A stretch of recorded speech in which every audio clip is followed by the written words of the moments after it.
Sasabay lang natin sa kanin yung carrot para maluto rin siya. Good morning! Ayan, so ngayon, meron pa tayo ngayong ituturong bagong pagkain ng ating mga Shih Tzu. Yung Shih Tzu namin is, ilang taon na siya anak? 1 year old. So ngayon pwede na siyang kumain ng veggies. Yung mga ilang pinapakain para namin sa aming Shih Tzu is pwede siyang sayote, pwede siyang kamote, and kalabasa. So ang ginagawa namin, sinasabay namin siya sa pagsasaing. Yung hiwa lang ng gulay. Tapos, hindi naman siya dapat malaki. Mga ganyan lang. Ayan. Halo natin siya sa dog food. Ito ngayon, carrot. So, okay. Anak, excuse me, baby ko. So, ngayon, hahatiin na natin yung ating carrot. Ito. Hatiin natin yung ating carrot. Ayan na. Nagugutom na. Ito yung kanyang breakfast. Ayan, kagigising lang din kasi namin. So, ayan, pinifilm na namin to para actual tayo. Ayan. Margaret, ano, baka mamaya maano ka. Mahiwa ka dyan.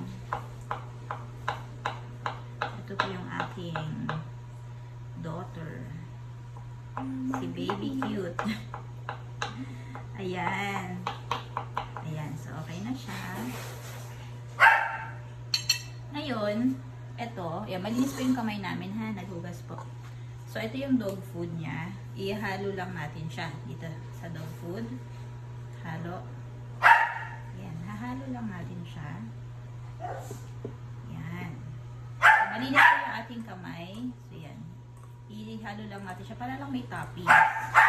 Ayan. Kung gusto niyo, pwede rin naman damihan. Pero sa akin kasi, para lang may flavor yung pagkain niya. Pero, ito po, pagdating, di ba hinahalo natin sa sinaing? So, plain lang. So, hindi namin siya sinasanay ng merong salt, ganyan. So, wala po. Lahat po ng pagkain is puro natural lang po, na naluluto na gulay. Ayan. So, halika na. Pakainin na natin sa ating baby for baby. Ayan. Hi, Lawi. Good morning. So, pakainin na natin si Lawi. Wait lang, baby. So, your favorite. Ayan. Kain na, baby. Ayan. Ayan na siya. Diba? Ayan, Lawi. Nagustuhan mo?